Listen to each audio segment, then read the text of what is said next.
I felt my back slam against the hallway wall, the air knocked from my lungs.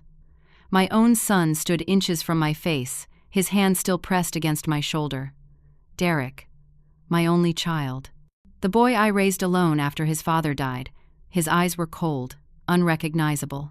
Behind him, Amanda smirked, arms folded across her chest. 30 strangers were destroying my home. My late husband's television lay shattered on the floor. The kitchen I'd cleaned that morning was unrecognizable. My heart pounded so hard I thought it might burst. I looked at Derek and barely knew him anymore. Everything started 2 days before that terrible moment. Wednesday evening, around 7 o'clock, my phone rang while I was watering the tomato plants in my backyard. It was Derek calling, and I smiled when I saw his name on the screen.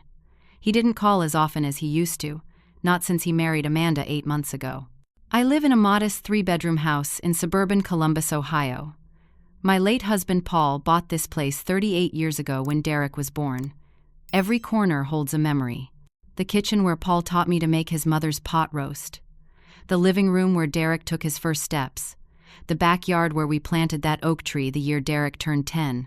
Paul passed away 6 years ago from a sudden heart attack, and sometimes I still set 2 coffee cups out in the morning before I remember he's gone. I'm 67 years old now, a retired elementary school teacher who spent 40 years shaping young minds at Riverside Elementary. My pension keeps me comfortable, and Paul's life insurance meant I never had to worry about money. I volunteer at the public library every Tuesday and Thursday, reading to children during story hour. It's a good life. Quiet, safe. Or it was. When I answered Derek's call that Wednesday, his voice sounded cheerful. Too cheerful, I realize now. He asked how I was doing, listened for maybe 30 seconds, then got to the point. Amanda wanted to host a small gathering at my house on Friday evening. Their apartment's air conditioning had broken down, he explained, and the repair company couldn't come until next week. With temperatures supposed to hit 95 degrees, their place would be unbearable. Just 10 or 12 close friends, he promised. Nothing big. Maybe order some pizza, have a few drinks, enjoy the evening. Would that be okay? I hesitated. My house is my sanctuary. After Paul died, I struggled to feel safe anywhere, but gradually this home became my refuge. Everything in its place. Everything just so. The thought of strangers here made my stomach tighten, but Derek pressed on. He said Amanda felt like I didn't accept her, that I never did anything to welcome her into the family. That wasn't true, but I heard the accusation underneath his words. I was being difficult. I was being the difficult mother-in-law. So I agreed. But I set clear boundaries. No more than 15 people, no alcohol in the bedrooms. Party ends by 10 at night, and they had to clean everything before they left. Derek agreed immediately, thanked me, said Amanda would be so happy. I heard Amanda's voice in the background when Derek told her the news. They had me on speakerphone. Her response wasn't gratitude. She immediately started talking about finally having a real space to entertain, about how cramped their apartment was, about making sure everything looked good for her influencer friends. Influencer friends? I didn't even know what that meant. I felt a twist of anxiety in my gut, but pushed it down. I was overthinking. It would be fine. Friday afternoon arrived hot and humid. I'd spent the morning cleaning my already clean house, putting away Paul's reading glasses that I still kept on the end table, tucking family photos into drawers so nothing would get broken. At 3 o'clock, Derek's truck pulled into my driveway. Amanda climbed out first, not even glancing at me. She went straight to the truck bed and started pulling out boxes. Lots of boxes. Derek followed, giving me a quick hug before joining her. I stood on my front porch, watching in growing alarm as they unloaded case after case of alcohol, wine, beer, liquor I didn't recognize. Then came boxes of decorations, string lights, a disco ball, professional-looking speaker equipment. This was not a casual gathering of 12 friends. I followed them inside. Amanda moved through my house like she owned it, immediately rearranging my furniture. She pushed Paul's favorite armchair into the corner, turned my sofa to face a different direction, swept family photos off the mantel and stacked them carelessly on the floor. When I started to protest, she cut me off. Do you want this party to look cheap? This is for my influencer friends. Everything needs to be Instagram perfect. I looked at Derek for support. He wouldn't meet my eyes. Mom, just let her do her thing. You agreed to this. But I didn't agree to this. I agreed to a small gathering, not a production. I tried to explain, but Amanda was already in the kitchen, complaining about my dish towels, my countertop clutter, my outdated appliances. Derek followed her like a puppy, carrying in more equipment. By 5:30, people started arriving. Young 20-somethings I'd never seen before streamed through my front door. They tracked mud across my cream-colored carpets despite the mat I'd put out. They set sweating bottles on my antique wood tables without coasters. They looked through me like I was invisible. Like this wasn't my home at all. Amanda stood in my living room in a tight dress and high heels, greeting everyone like a queen holding court. She introduced herself as the hostess, gestured around at my house as if showing off her own place. Derek stood beside her, grinning, handing out drinks. I tried to count. 15 people, then 20, then 25. By 6:15 I counted 32 bodies crammed into my modest home. The music was so loud my windows rattled. Someone bumped into my china cabinet, and I heard dishes clink dangerously. 2 women were dancing on my coffee table. I found Derek in the kitchen. I had to shout to be heard over the music. "This is too many people. You promised 15 maximum." He rolled his eyes. "Don't be dramatic, Mom. Everyone's having a good time. You need to relax." Relax? In my own home that was being overrun?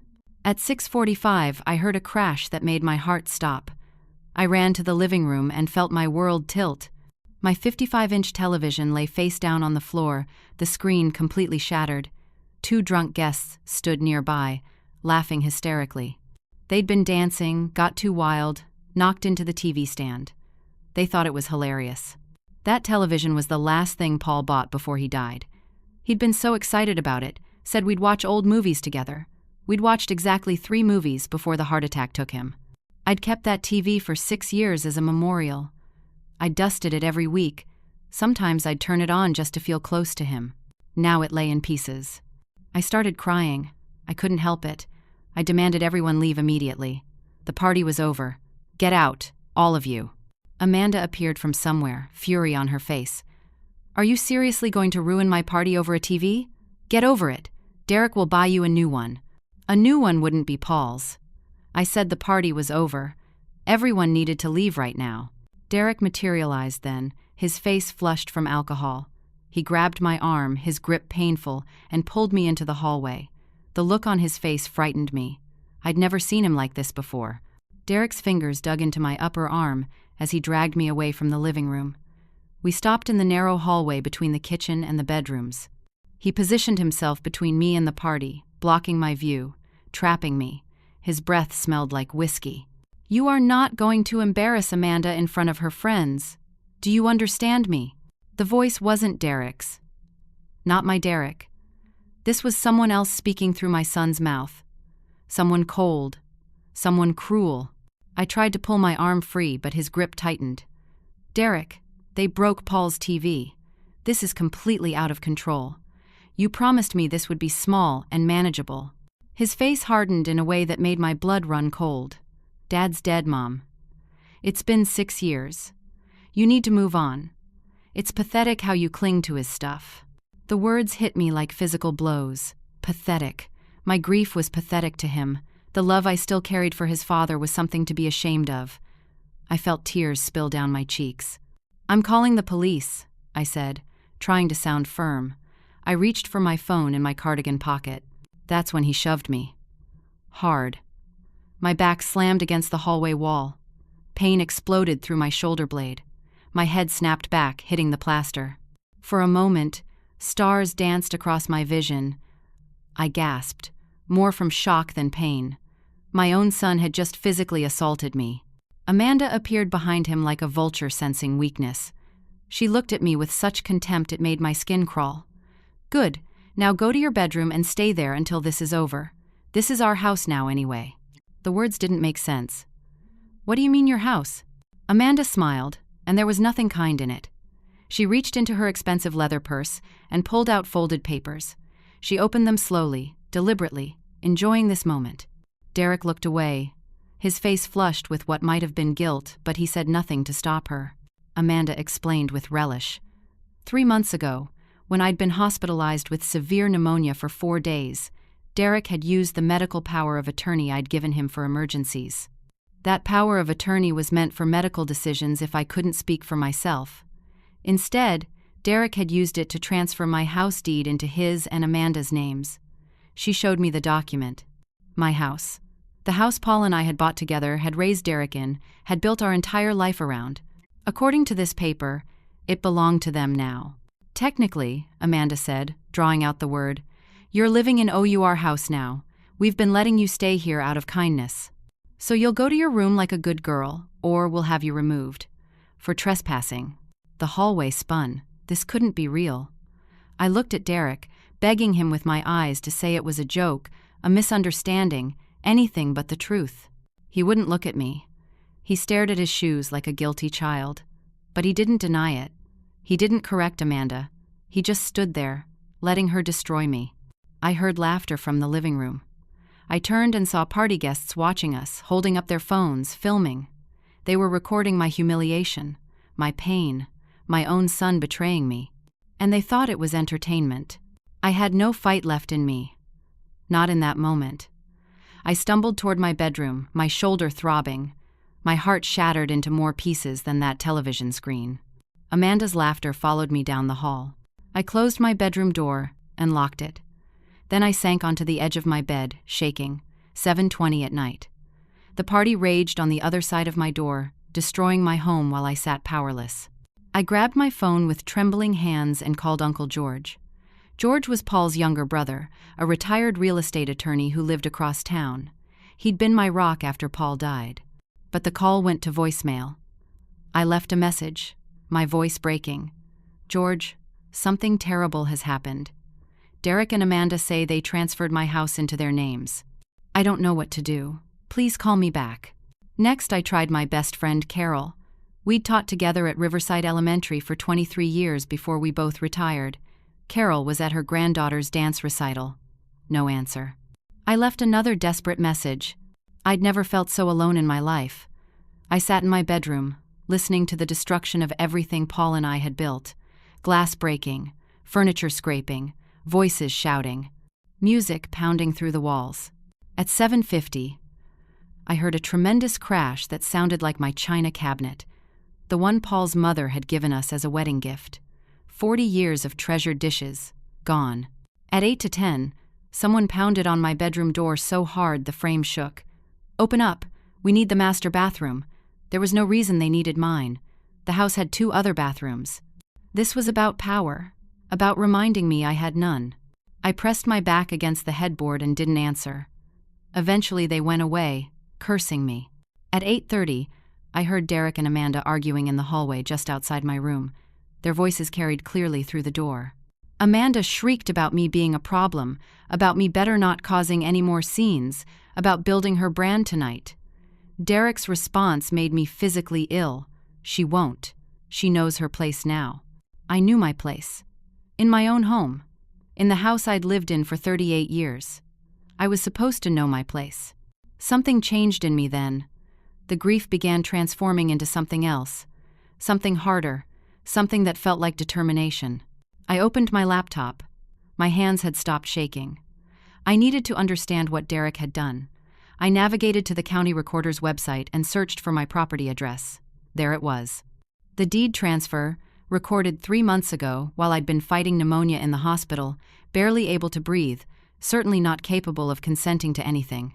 I examined the document carefully. Something looked wrong.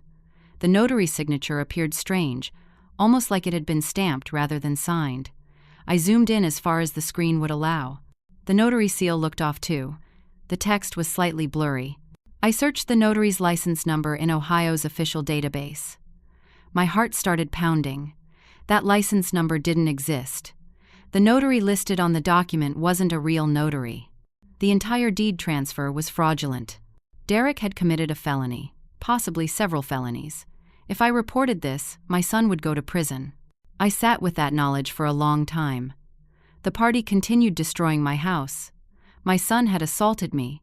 His wife had threatened me. They'd stolen my home through fraud.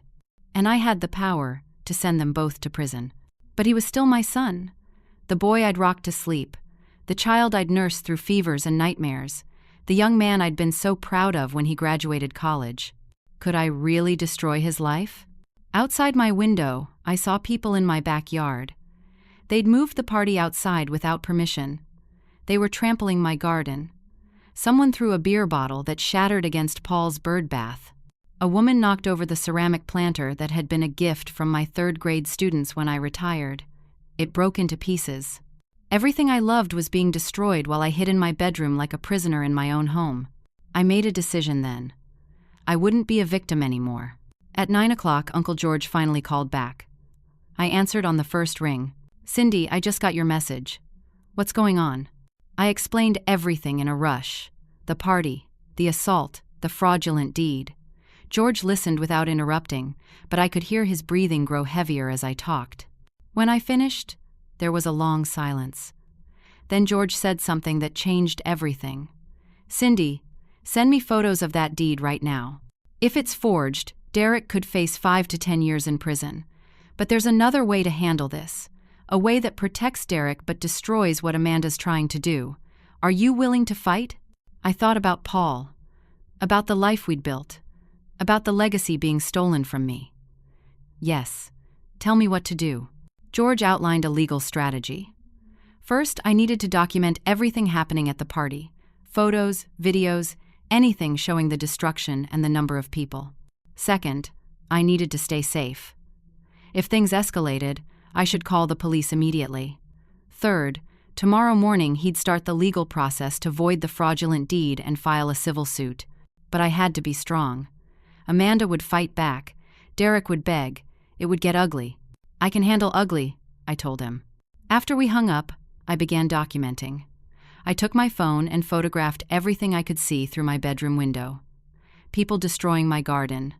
Empty bottles littering my yard. Someone had spray-painted something on my fence. I recorded video of the chaos, the noise, the complete disregard for my property. At 9:30, I couldn't stay in my room anymore. I needed to see the full extent of the damage. I needed to confront them one more time. I opened my bedroom door and walked into a nightmare. The kitchen was worse than I'd imagined. Cabinet doors hung open, some torn completely off their hinges. Food was smeared across my walls. Someone had spilled an entire bottle of red wine across my white tile floor, and no one had bothered to clean it. My stove had a huge dent in it, like someone had stood on it. My grandmother's china, which had survived the Great Depression and 2 world wars, lay shattered in pieces across the counter. I'd spent 40 years building memories in this kitchen. Paul proposed to me at this very table. We'd fed Derek his first solid food sitting in that corner. We'd hosted every holiday dinner, every birthday party, every celebration right here, and now it looked like a war zone. I walked through the living room. My furniture was ruined. Wine stains on the sofa, burns on the coffee table from cigarettes, muddy footprints on everything. The TV still lay shattered on the floor and someone had stepped on it, grinding the glass into my carpet. Amanda spotted me and yelled over the music.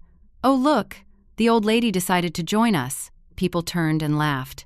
I was a joke to them, an old woman to be mocked. I walked straight to Amanda and Derek.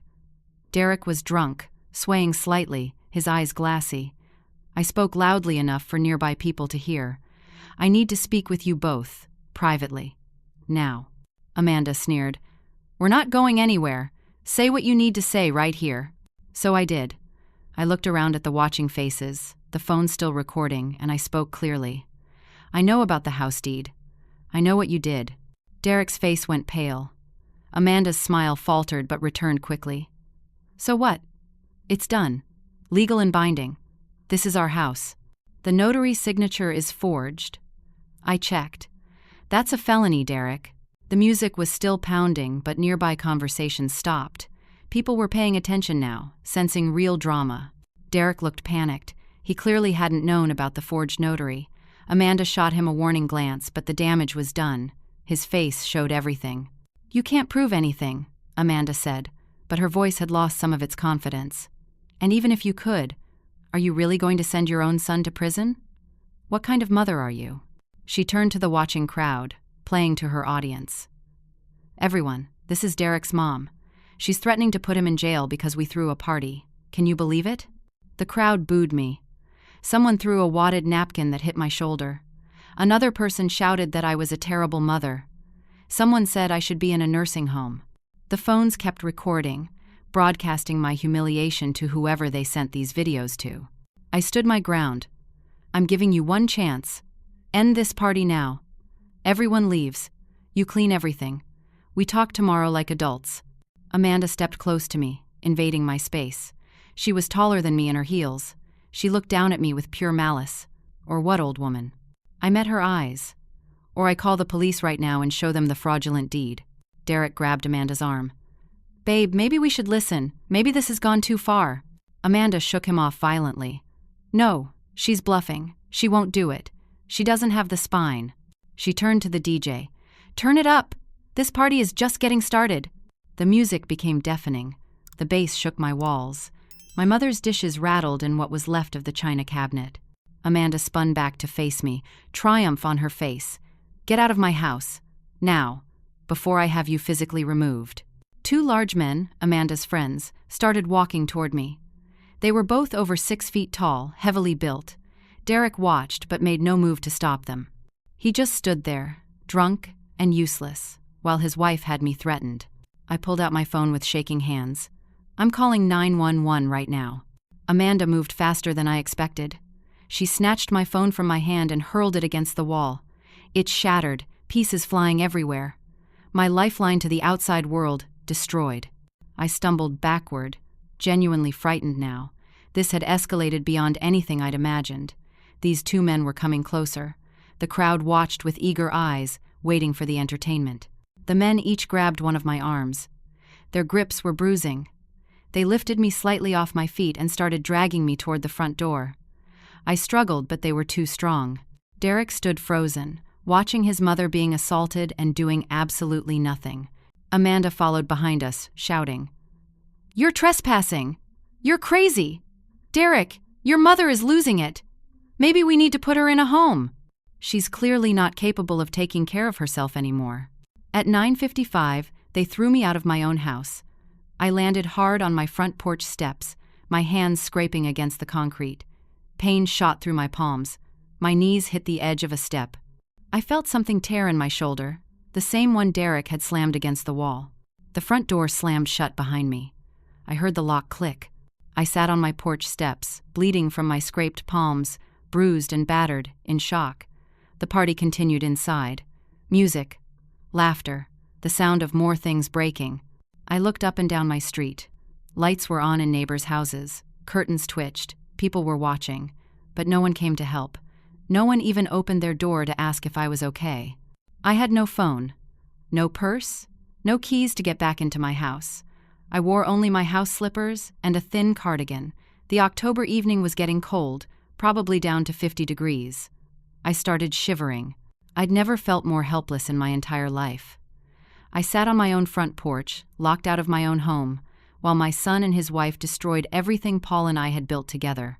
A beer bottle came flying out of an upstairs window and crashed near my feet, spraying glass and beer across the porch. I didn't even flinch. What was one more injury? One more insult? I sat there in the cold and the dark and I cried. Not quiet tears. Deep, wrenching sobs that came from somewhere primal. I cried for Paul, for Derek, for the life I thought I'd have, for the safety I'd lost, for the betrayal that cut deeper than any physical wound. Time moved strangely after that. I sat on those cold porch steps, shivering, watching my neighbors' lights blink off one by one. It was after 10 o'clock now. The party showed no signs of stopping. If anything, it had gotten louder. At 10:20, I forced myself to stand. My knees protested. My shoulders screamed. My scraped palms stung. But I couldn't just sit there forever. I needed help. I walked to my next-door neighbor's house, Mrs. Patterson. Gladys Patterson was 75 years old, a widow like me. We'd been neighbors for 20 years. We'd brought each other casseroles when our husbands died. We'd borrowed sugar and eggs. We'd chatted over the fence about our gardens. I knocked on her door, trying not to pound too desperately. After a long moment, the porch light came on. The door opened a crack, the chain still attached. "Gladys? It's Cindy. I'm so sorry to bother you, but I need help. I need to use your phone." Through the gap, I could see Gladys's face. She looked uncomfortable, anxious. She glanced past me toward my house where music still blared. "Cindy, I don't want to get involved. This is between you and your son. Please, Gladys, they threw me out of my house. I was assaulted. I just need to make a phone call." Her expression hardened in a way I'd never seen before. "Well, he's your son. I'm sure you did something to upset him. Family business should stay private. Please leave my property." The door closed. I heard the lock click. I stood on Gladys Patterson's porch, stunned by the betrayal of someone I'd considered a friend. I tried 2 more neighbors. Same result. No one wanted to get involved. One man told me I should have raised Derek better. A woman told me I probably deserved whatever happened. The community I'd lived in for nearly 4 decades had turned its back on me completely. At 10:35, I was back on my own front lawn, defeated. That's when I noticed the teenagers across the street. 3 boys, maybe 16 years old, standing on their phones, looking at me and laughing. One of them shouted across the street, "Hey, are you the crazy lady from TikTok?" I didn't understand. What was he talking about? The boy jogged across the street, holding out his phone. "Dude, you're viral." He showed me the screen. It was a video of Amanda at the party, telling all the guests about me threatening Derek, about me trying to ruin her party. The video had been posted 2 hours ago. It already had over 20,000 views. The caption read, "Karen tries to ruin her son's wife's party and threatens to call cops, LOL." I watched in horror as the comments loaded. Hundreds of them. Thousands. "What a bitter old hag. She's jealous her son has a life. Someone needs to put grandma in a home. Old people are so entitled. I hope they kick her out for good." My full name was in the video. My address was visible in the background. My entire community was seeing this. My former students, my fellow church members, everyone. More neighbors' curtains were twitching. Everyone was watching. Everyone was judging. And they'd all decided I was the villain. The teenager took his phone back, still laughing, and returned to his friends. They stood there watching me like I was a zoo exhibit. The crazy old lady. The viral Karen. Entertainment. At 10:50, I couldn't stand anymore. I collapsed onto my front lawn, lay back in the cold grass, and stared up at the October sky. Stars blinked through wisps of clouds. Paul and I used to lie in this very spot when Derek was little, pointing out constellations. The Big Dipper, Orion's Belt, Cassiopeia. Paul, I thought, what do I do? How did we raise a son who could do this to me? I felt more alone than I had even after Paul's funeral. At least then, people had surrounded me with love and support. Now I had nothing. No son, no home, no community, no dignity. For several long minutes, I genuinely considered giving up. Just lying there until hypothermia took me. What was the point of fighting? Derek hated me. Amanda had won. My house was gone. My reputation was destroyed. I was 67 years old, alone and completely powerless. But then I thought about Paul again. Really thought about him. He'd been a fighter. When he'd been laid off from the factory when Derek was 12, Paul hadn't given up. He'd retrained, gone back to school at age 43, become an electrician. When doctors told him his cholesterol was dangerously high, he'd changed his entire diet and lifestyle. Paul Morrison had never surrendered to anything in his life, and I was his wife. I'd stood beside him through every challenge. I'd raised his son. I'd built this life with him. Was I really going to let Amanda and Derek steal it all without a fight? I was just beginning to sit up when I heard a car pull up. I turned my head and saw a police cruiser parking at the curb. My heart sank. Amanda must have called them. I was about to be arrested in front of my entire neighborhood. But when the officer got out, she walked toward me with concern, not aggression. She was a woman in her early 40s, with kind eyes and a gentle manner. "Ma'am, are you all right? I received a call from a Mr. George Morrison saying his sister-in-law might need help." Uncle George.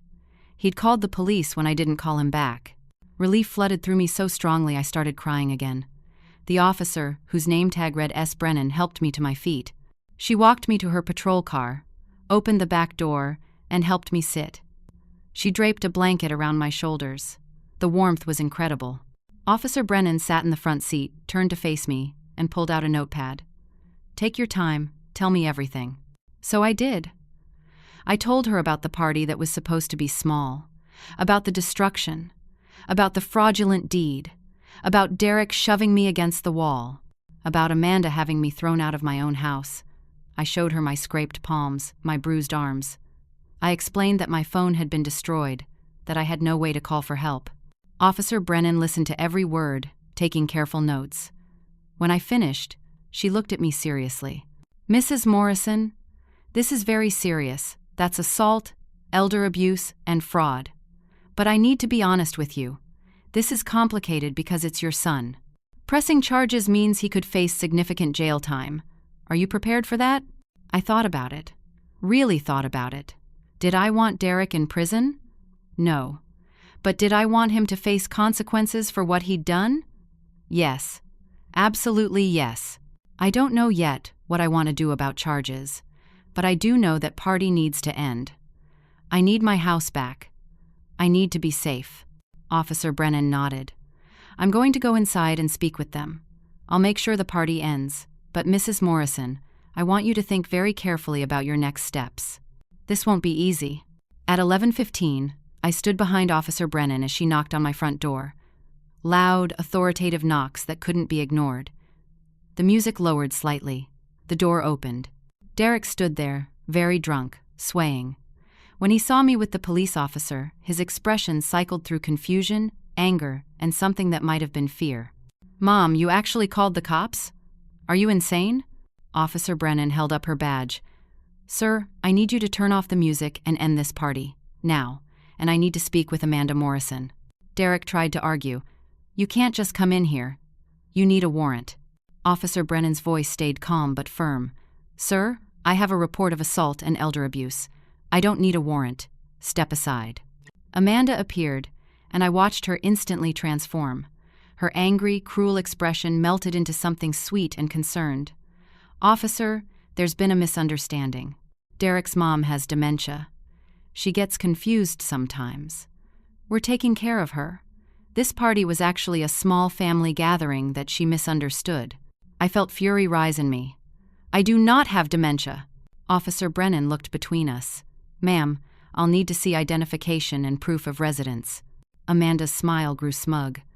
She pulled out the fraudulent deed from her purse, where she'd apparently been keeping it all night like a trophy. "This is our house. We own it. She's been living here but became violent tonight, so we asked her to leave." Officer Brennan took the deed, examined it carefully, took photos of it with her phone. Then she looked at Derek. "Sir, did you physically push your mother tonight?" Derek, drunk and stupid, didn't understand he was incriminating himself. She was ruining Amanda's party. She was being completely unreasonable. "That's an admission of assault," Officer Brennan said quietly. Amanda's smile finally disappeared. "What? No, that's not what he meant. I'm going to need both of you to come to the station to answer some questions." "About what?" Amanda's voice had lost all its sweetness. "We didn't do anything wrong. Assault. Possible elder abuse. And I'm flagging this deed for the fraud division to investigate. The notary information looks suspicious." Derek's face went white. "Fraud? What?" "No, the deed is legal." 30 party guests crowded into my entryway now, phones out, filming this reversal. But this time, they weren't laughing at me. They were watching Derek and Amanda crumble. Amanda finally realized the situation was beyond her control. She yelled at everyone. "Party's over! Everyone out! Now!" It took 20 minutes for the house to clear. Officer Brennan had called for backup, and another officer arrived to help document everything. They walked through my house with cameras, photographing the destruction. Every broken dish, every stained surface, every piece of shattered furniture. They took measurements of the dent in my stove, the holes punched in walls, the damage to my floors. Officer Brennan photographed Derek's hands, documenting that he'd used them to push me. She took close-up photos of the bruises forming on my upper arm where he'd grabbed me, the red mark on my shoulder where I'd hit the wall, my scraped palms. She was building a case. At 11:40, they separated us for statements. I sat in the living room with the backup officer, a young man named Officer Martinez. Derek went to the kitchen with Officer Brennan. Amanda stayed in the hallway, pacing, making phone calls. I gave Officer Martinez my full statement. He wrote everything down, asked clarifying questions, and had me sign the document.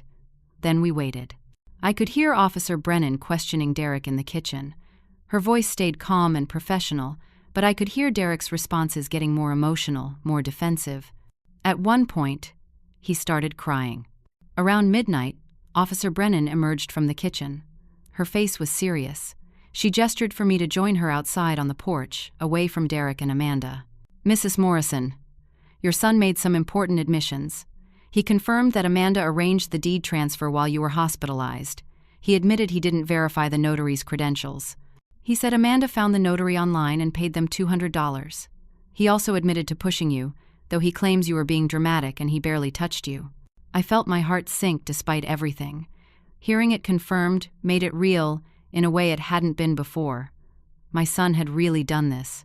Officer Brennan continued. "You have options. You can press charges for assault, and we can file an elder abuse report. With the fraud case, Derek could face significant prison time. Or, you can choose not to press charges, and we can issue a restraining order requiring him and his wife to stay away from you. Either way, the fraud investigation will proceed based on what I've documented tonight. That's out of your hands now." I asked what I'd been wondering.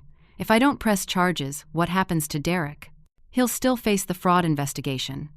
If the deed is proven fraudulent, he could be charged with that crime. But without the assault charge, he'd likely get a lesser sentence, especially as a first-time offender, probably probation. But Amanda, if she's the one who hired the fake notary, would face more serious charges. I felt torn in two. Derek was my son. Despite everything, some part of me still wanted to protect him, but another part of me, the part that was bruised and bleeding and homeless, wanted justice. "Can I decide in the morning?" I asked. "I'm so tired I can't think straight." Officer Brennan agreed. For tonight, Derek and Amanda had to leave my house immediately. They could pack overnight bags, but they had to find somewhere else to stay. I could remain in my home, which was still legally mine since the deed was fraudulent. At 1 a.m, I watched Derek and Amanda pack bags in my guest room. Amanda was on her phone the entire time, furious, talking to someone about lawyers and rights and injustice. Derek moved slowly, mechanically, still drunk but sobering up fast as reality set in. When they came out with their bags, Derek tried to approach me. "Mom, I'm so sorry. I didn't mean for any of this." Amanda said it would be simple. She said you'd understand eventually. "Please, you have to believe me." I looked at my son, at the man I'd raised to be kind and honest and strong, and I saw a stranger, a weak man who'd let his wife manipulate him into betraying his own mother. A man who'd physically assaulted me and then minimized it. A man who'd stood by while I was thrown out of my house. "Get out, Derek." Those were the only words I could manage. He flinched like I'd hit him, but he left. Amanda stormed out without a word, rage radiating from her. Officer Brennan escorted them to their car and watched them drive away. Then she came back inside. She stayed with me another 30 minutes, making sure I was okay, giving me her card, explaining the next steps. Before she left, she said something I'll never forget. "Mrs. Morrison, you're stronger than you know. What happened tonight was wrong, but you stood up for yourself. That takes courage. Document everything tomorrow. Take photos in daylight. This fraud case is going to the district attorney, and they'll need all the evidence they can get." After everyone left, I was finally alone in my destroyed house. It was 1:40 in the morning. I walked through each room, seeing the damage clearly now. $20,000, I estimated. Maybe more. The TV alone would be $3,000 to replace, though I'd never replace Paul's. My grandmother's china was irreplaceable. The antique furniture Paul's parents had given us, ruined. I ended up in Paul's favorite chair, the one Amanda had shoved into the corner. It was broken now, one leg loose, but I sat in it anyway. I pulled Paul's reading blanket around my shoulders, and I cried. Deep, exhausted sobs that left me hollow. I must have fallen asleep there because, the next thing I knew, pale sunlight was streaming through my windows. 7 a.m, Saturday. My body ached everywhere. Moving felt like torture. I made coffee in my destroyed kitchen, stepping over broken dishes, using one of the few mugs that had survived. My phone, my real phone, with all my contacts and photos, was destroyed. But I remembered that I kept an old backup phone in my bedroom drawer for emergencies. I found it, charged it, turned it on. 17 missed calls from the past 8 hours. 3 from Uncle George, 6 from Carol, 8 from Derek. I called Uncle George first. He answered immediately. "Cindy, thank God. The police called me last night to confirm I'd asked them to check on you. Tell me everything." I did. Every detail. George listened, occasionally making sounds of disbelief and anger. When I finished, he was quiet for a long moment. Then he said, "Cindy, I've been up all night researching. That fraudulent deed is actually excellent news for you legally. Because it's fraud, the transfer is void. The house is still legally yours. But here's what else you can do.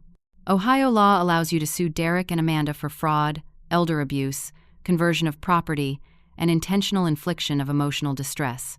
You could win not just your house back, which is already yours, but significant damages. I estimate Amanda might have to pay you $200,000 or more.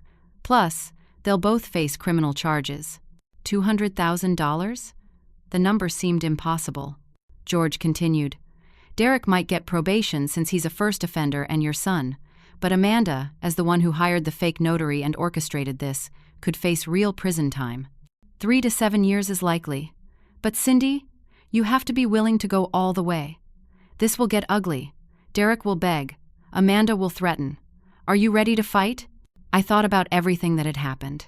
The assault, the humiliation, the theft, the destruction. I thought about Paul and what he would want me to do. George, tell me what I need to do. We spent an hour on the phone. George outlined the strategy. He'd file a civil lawsuit Monday morning. I'd cooperate fully with the criminal fraud investigation. He'd represent me for free, as family. But I needed to document everything, save every message, record every interaction from now on. After we hung up, I started taking photos. In daylight, the damage was even worse than I'd thought. I photographed every room from multiple angles. I made lists of everything broken. I estimated costs. At 10 in the morning, Derek's truck pulled into my driveway. My heart started racing. I watched through the window as Derek got out alone. No, Amanda. He looked terrible. Bloodshot eyes, rumpled clothes. He walked to my door slowly, like he was approaching his own execution. I opened the door but didn't invite him in. Mom. His voice cracked. Please. I'm so sorry.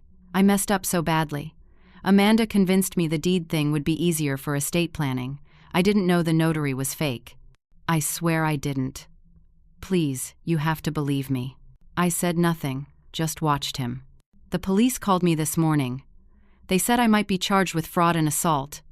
Mom, I could go to prison. Please, you have to drop this. I'm your son. Where's Amanda? I asked. At a hotel. She's really angry. She said this is all your fault for overreacting. There it was. Even now, even after everything, Amanda wasn't sorry, and Derek was more worried about the consequences than the actions that led to them. You're not sorry you did it, I said. You're sorry you got caught. That's not true. Mom, please. You pushed me against a wall, Derek. You watched your wife have me thrown out of my house. You let strangers destroy everything your father worked for. And you were going to steal my home. I wasn't stealing it. It was going to be mine eventually anyway. Those words revealed everything I needed to know. In Derek's mind, my house, my life, my remaining years were just obstacles between him and his inheritance. Get off my property. My lawyer will be in touch. I closed the door on my crying son. I heard him sob on the other side. Then I heard his truck start and drive away. I slid down the door and sat on the floor. I'd just cut off my only child, my son, the boy I'd given everything to, and it hurt more than any physical wound. But it was also necessary. Carol arrived at 11, horrified by the viral video and the state of my house. She pulled me into a hug and held me while I cried. Then she rolled up her sleeves. We're documenting everything, every single thing, and then we're going to make them pay. Carol helped me photograph every piece of damage. We made detailed lists with estimated replacement costs. We saved the viral video and all its vicious comments as evidence of the harassment and defamation. We worked for 3 hours. While we worked, something unexpected happened. Neighbors started showing up. Mrs. Patterson came first, bringing a casserole and tears. "Cindy, I'm so ashamed. I should have helped you. I was scared, and I took the coward's way out. I'm so sorry." Then came Mr. Hayworth from 3 houses down. "I called the police last night when I saw you on your lawn. I should have done more." Jessica from across the street, the young mother with 2 small children. "Mrs. Morrison, when I saw what really happened, I felt sick. We all thought it was just a loud party. We didn't know they were hurting you." One by one, my neighbors came. They brought food, apologies, and shame. The viral video had been updated with context, and now people understood what had really happened. The comments were shifting. "Wait, they threw an old lady out of her own house. This is elder abuse. That son is trash. I hope the wife goes to prison." My community, which had abandoned me the night before, was rallying around me now. Better late than never, I supposed. At 2 in the afternoon, an email appeared in my inbox, from a law firm I didn't recognize. My blood went cold as I read it. Amanda had hired a lawyer. The letter was vicious. It claimed I had assaulted Amanda during the party. It stated I had significant mental health issues and shouldn't live alone. It announced that Derek and Amanda were seeking guardianship over me due to my declining mental state. It demanded the house transfer be upheld, claiming it had been my wish before my dementia worsened. I read it 3 times, unable to believe what I was seeing. Amanda was trying to have me declared mentally incompetent. If she succeeded, she'd control everything: my house, my money, my entire life. I'd be powerless legally. I called Uncle George immediately. He was outraged. "This is bold and incredibly stupid. We can disprove this easily with medical records and testimony. But Cindy, this means Amanda is going nuclear. She's going to fight as dirty as possible. This woman has nothing to lose now." Sunday was a blur of legal preparation. George filed an emergency motion to block the guardianship proceedings. He gathered evidence: my recent medical records showing perfect cognitive function, testimony from Carol and other friends, my volunteer records from the library, my financial statements showing competent money management. He filed the civil lawsuit: fraud, elder abuse, assault, conversion, emotional distress, property damage. He demanded the house be confirmed in my name, $300,000 in damages, and a restraining order against both Derek and Amanda. Monday morning, we all appeared at the county courthouse. Emergency hearing before Judge Catherine Reynolds. The courtroom was small but felt enormous. Derek and Amanda sat with Amanda's lawyer, a slick man in an expensive suit. George and I sat at the opposing table. Carol sat behind us for support. Judge Reynolds was a stern woman in her 60s with silver hair and sharp eyes. She reviewed both motions with a frown that deepened as she read. Amanda's lawyer argued first. He painted me as a confused elderly woman having a mental breakdown, cited the viral video as evidence of my erratic behavior, and claimed Derek and Amanda were concerned family members trying to protect me. Then George stood up. He presented my medical records from 2 weeks ago showing perfect cognitive function. He showed character witness statements from my former principal, fellow teachers, and library supervisors. He presented the police report from Friday night, and then he showed the fraudulent deed. Judge Reynolds examined it carefully. She looked at Amanda. "Miss Morrison, did you hire the notary whose signature appears on this document?" Amanda hesitated. Her lawyer whispered something to her. She said, "I don't recall." Judge Reynolds looked unimpressed. "The notary license number on this document doesn't exist in Ohio's database. That makes this deed fraudulent. And that makes your guardianship petition look vindictive rather than concerned." She ruled from the bench. Guardianship petition denied. Temporary restraining order granted. Derek and Amanda must stay 100 feet from Cindy Morrison. Criminal fraud investigation to proceed immediately. Civil trial set for 6 weeks from now. In the hallway outside the courtroom, Amanda's composure finally shattered. She screamed at Derek. "You're useless! You promised me this would work! I gave up everything for you!" Derek looked confused. "What do you mean you gave up everything?"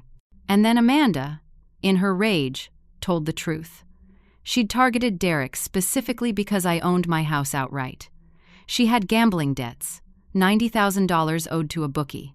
Her plan had been to get the house, remortgage it for cash, pay her debts, and then divorce Derek. "You never loved me?" Derek's face showed utter devastation. "Love? Grow up, Derek. You were a paycheck, a house, a solution, and you screwed it up. This conversation happened in a public courthouse hallway. At least a dozen people heard, including Uncle George. Several people filmed it on their phones. Derek sat down on a bench and put his head in his hands. His entire world had just collapsed. Over the next 2 weeks, the district attorney's investigation uncovered everything. The fake notary was found, a con artist named Terry Mills, wanted in 3 states for document fraud. Amanda's bank records showed the Venmo payment to him. Her phone showed Google searches for how to transfer a house deed and fake notary services. She'd left a digital trail of her crime. The DA offered Derek a deal: testify against Amanda, cooperate fully, plead guilty to attempted fraud, and get probation with community service. No jail time if he helped convict Amanda. Derek took the deal. He had no choice, and no loyalty left to Amanda. Amanda was charged with multiple felonies: fraud, forgery, conspiracy to commit elder abuse, and assault. She faced 3 to 7 years in state prison. Meanwhile, something beautiful was happening in my community. My story had spread through our town. Local news picked it up. Retired teacher targeted in house theft scheme. My former students, now adults, created a fundraiser to repair my house. They raised $43,000 in 1 week. Carol organized a community workday. 30 volunteers showed up on a Saturday with tools, paint, and determination. A local contractor donated materials and labor. They worked for 2 full weekends. By the end, my house looked better than it had in years. New TV, refinished floors, repaired walls, new kitchen cabinets, fresh paint everywhere. I stood in my restored kitchen and cried. Not from sadness this time, but from gratitude. These people, many of them strangers, had given me my home back. In week 4, Derek asked through Uncle George if he could speak to me. He'd left Amanda, moved into a small apartment, started therapy. He'd accepted the plea deal. He wanted to apologize in person. I agreed to meet him at a coffee shop, neutral territory, with George present. Derek walked in looking broken. He'd lost weight. His eyes were hollow. He sat down across from me and started crying before he spoke. "Mom, I don't have any excuses. I let Amanda manipulate me, but that doesn't make what I did okay. I betrayed you. I betrayed Dad's memory. I don't expect you to forgive me. I just need you to know that I understand how badly I failed you." I listened. My heart ached seeing my son like this, but I also felt nothing, no urge to comfort him, no instinct to make it better. He'd broken something between us that might never heal. "I'm testifying against Amanda," he continued. "She used both of us. I'm going to make this right however I can." I finally spoke. "Derek, you're my son. I'll always love you, but I don't know if I can ever trust you again. You chose her over me repeatedly. You hurt me in ways I didn't think were possible. You made me feel unsafe in my own home." Derek nodded, tears streaming down his face. "I know. I'm so sorry. I understand if you never want to see me again. I don't know what I want yet. Right now, I need distance. I need to heal." He accepted that and left quietly. George and I sat in silence for a while after. Week 6. Amanda's trial began. She pleaded not guilty, claiming Derek had forced her to do everything, but the evidence buried her. Text messages, bank records, Google searches. The fake notary testified against her, trying to reduce his own sentence. Derek testified, explaining the gambling debts and the manipulation. Officer Brennan testified about the assault and destruction. Neighbors testified about the party. Even some of Amanda's supposed friends testified, not wanting to be associated with elder abuse. The jury deliberated for 3 hours. Guilty on all counts. Sentencing came a week later. 5 years in state prison. Amanda screamed in the courtroom. "This is insane! Over a stupid house? You're all crazy!" Bailiffs dragged her out. I sat in the courtroom feeling not triumph, but deep sadness. This is what it had taken to protect myself. With Amanda's criminal conviction, her lawyer advised settling the civil case. She had no assets, but Derek agreed to pay me $50,000 from his savings as restitution. It wasn't the $300,000 we'd sued for, but Uncle George advised accepting it. I took the money. I used some to finish the house repairs. I donated the rest to 2 causes: a scholarship fund for education students in Paul's name, and a local organization that helps elderly people escape abuse. 3 months later, it was January. My house was fully restored and more beautiful than ever. The community fundraiser money had made it possible. Every room held both old memories and new hope. I'd grown closer to Carol and Uncle George than ever before. My former students visited regularly, bringing their children to meet me. I'd started a blog about elder abuse awareness, sharing my story to help others recognize warning signs. My story had already helped 3 other elderly people in my community escape similar schemes. Derek sent me a letter every month. He'd completed 500 hours of community service at a senior center, working with elderly residents. He was still in therapy. He asked in every letter if I'd ever forgive him. I read each letter carefully but didn't respond yet. I wasn't ready. Maybe someday. Uncle George said Derek seemed genuinely changed, but time would tell. On a Sunday afternoon in late January, I hosted a small dinner party, my first party since that terrible night. But this one was different. Uncle George, Carol, and 4 of my former students gathered around my dining room table. We ate my homemade pot roast, Paul's favorite meal. We laughed. We shared stories. The house felt warm and alive with real love. I looked around my table and felt something I hadn't felt in months. Peace, gratitude, home. Someone asked if I'd heard from Derek. I said yes, he writes every month. Will you reconcile? They asked. I don't know. I hope so, eventually. But only when I'm ready. Only on my terms. I spent too many years putting everyone else first, making myself small to keep others comfortable. Now I'm choosing me. And that's not selfish. That's survival. Everyone at the table nodded. Carol squeezed my hand. Uncle George raised his glass. To Cindy, the strongest woman I know. We all toasted. I smiled, genuinely happy for the first time in so long. I looked out my window at my peaceful street, my beautiful home, my hard-won peace. I survived. I fought back. I won. I want to speak directly to anyone listening who might be facing something similar. If someone in your family is manipulating you, don't ignore the warning signs. I ignored them for months. Amanda's rudeness, Derek's distance, the small boundary violations that built over time. I told myself I was being sensitive. I was wrong. If someone is trying to take advantage of your generosity, it's okay to say no. It's okay to set boundaries. It's okay to protect yourself, even from family. If someone hurts you physically or emotionally, even family, you have the right to defend yourself. Being a parent doesn't mean sacrificing your dignity, your safety, or your home. There is help available. Lawyers like Uncle George who'll fight for you. Police officers like Officer Brennan who'll believe you. Communities that will rally around you when they understand the truth. Elder abuse hotlines, legal aid organizations, support groups. You're not alone. You're never too old to fight back. I'm 67 years old. I'd never been in a courtroom before this. I'd never stood up to my son before this. I thought I was too old, too tired, too set in my ways to change. I was wrong. Age doesn't make you powerless. It makes you experienced. Use that. Trust your instincts. I knew something was wrong when Derek called about the party. I felt it in my gut. I should have trusted that feeling. Don't ignore the voice inside you that says something isn't right. Set boundaries and enforce them. I set boundaries for that party, and then let them be violated over and over. I kept giving Derek and Amanda more chances. That was a mistake. Boundaries without consequences aren't boundaries at all. And most importantly, never let anyone make you feel like you deserve mistreatment. You don't. No one does. Not because of your age, your relationship, or any other reason. You deserve respect. You deserve safety. You deserve peace in your own home. My life isn't perfect now. I still cry sometimes. I still miss the son I thought I had. I still have moments where I wonder if I did the right thing. But then I look around my restored home, at the friends who supported me, at the peace I've built, and I know I made the right choice. To Derek, if you're listening, I want you to know something.